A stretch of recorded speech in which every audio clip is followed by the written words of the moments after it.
Marcelo Santana é apresentado ao lado do Pedrinho, os dois desmancham sinceridade.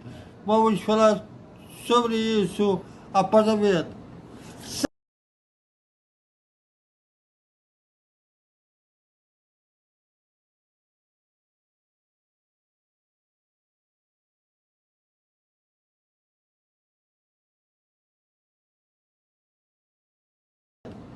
Salve, salve galera do Vascão! Boa noite para todo mundo.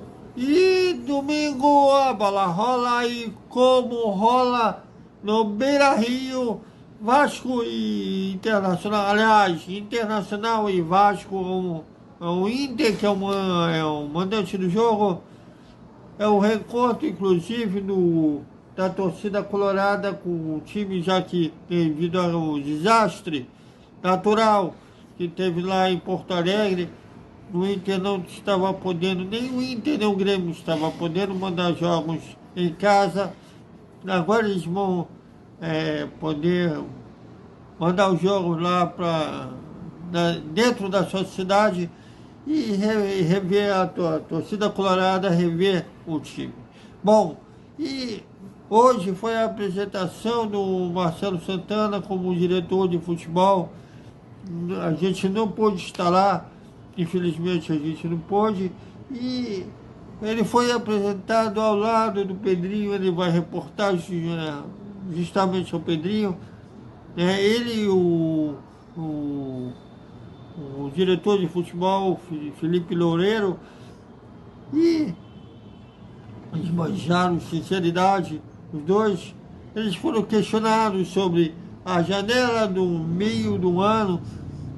O Marcelo, que chega agora, falou da parte técnica da importância dessa janela no meio do ano, e o Pedrinho esclareceu negociações que estão sendo já tocadas por ele, como do Felipe Coutinho, e além, já deixou claro como está a SAF, do A77, inclusive que a ECAP, que é a empresa que controla hoje o A77, não tem interesse de tocar futebol inclusive. A 77 ou ECAP, como preferir, não controla mais clube nenhum do mundo. Veja. A situação, empresa e tal. E o Marcelo falou agora que ele espera ficar mais tempo. Ele vai ter mais autonomia aqui dentro também. Obrigada. Obrigado, Roberto. Prazer falar contigo. Prazer falar com a SPN também, todos os veículos de imprensa. A janela de transferência é uma janela importante para a gente. Geralmente, essa segunda janela aqui dentro do Brasil é uma janela de correção. É uma janela onde a gente faz menos interferências do que a janela de final de temporada. O Vasco hoje tem um elenco com 35 atletas, considerando os jogadores da base que estão efetivados no profissional e também os jogadores que estão contundidos e provavelmente não vão contar ao longo dessa temporada. Eu busco sempre ter muito respeito com cada atleta que está dentro da instituição, os jogadores que acreditaram na credibilidade do Vasco, na história do Vasco. Agora, naturalmente, a gente precisa sim se qualificar. A gente já tem mapeado alguns reforços, as posições definidas também. Eu acredito que dentro em breve a torcida vascaína vai ter novidades e principalmente boas novidades, porque a gente precisa de jogadores realmente que nos ajudem a elevar o nível do Vasco, não apenas jogadores que completem o plantel. Como eu citei, a gente tem 35 jogadores, o nosso plantel, teoricamente, em quantidade, é suficiente. Então, as correções que a gente vem a fazer precisam ser correções que qualifiquem o Vasco. Com relação ao Coutinho, eu vou até tomar liberdade, porque sou eu que estou tocando esse assunto desde o início. Não é uma negociação simples, como as pessoas pensam e falam. O Coutinho tem que, obviamente, perder o vínculo com o clube do Catar e, por empréstimo, também se desvincular por um ano do Aston Villa para que as coisas aconteçam.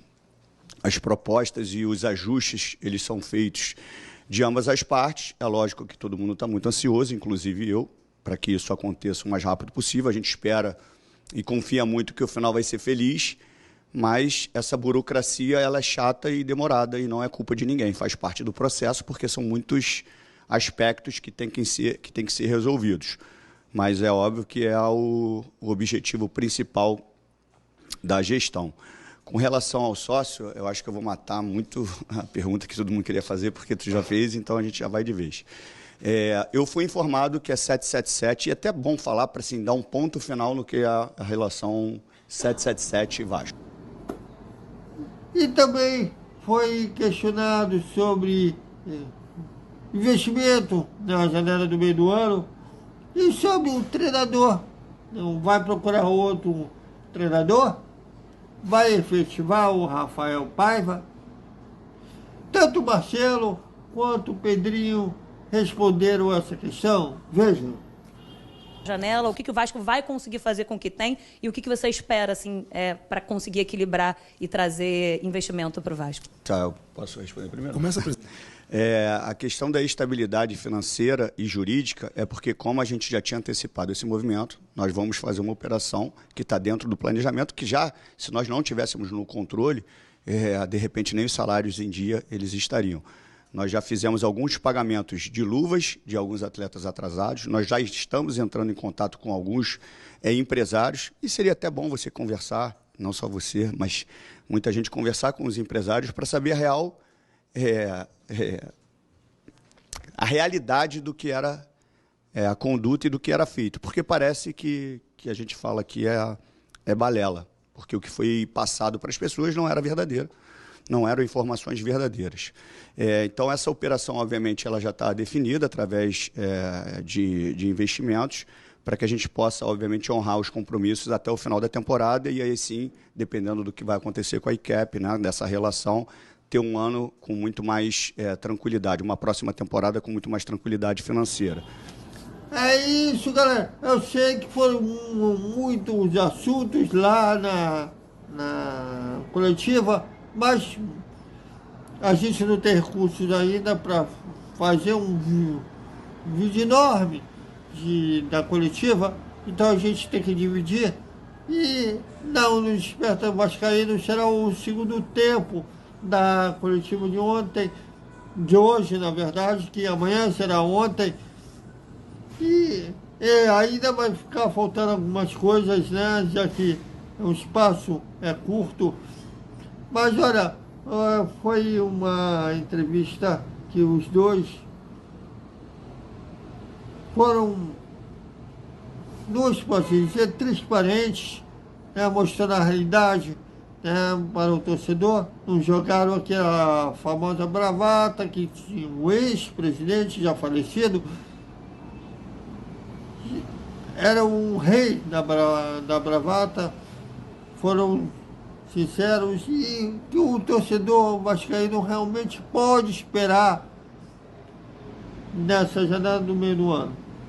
Inclusive, tanto que a ECAP quanto a associação já procuram um novo investidor que acertem, né, no alvo desse novo investidor, que esse investidor venha para agregar e a fim não só de lucrar, mas também resgatar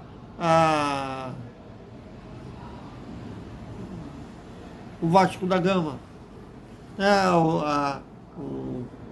resgatar um potencial esportivo do Vasco da Gama. Então, é isso, galera. Até o nosso Desperta Vascaíno, que será o segundo tempo dessa entrevista coletiva. E à noite a gente vai iniciar o pré-jogo Internacional e Vasco. Até mais.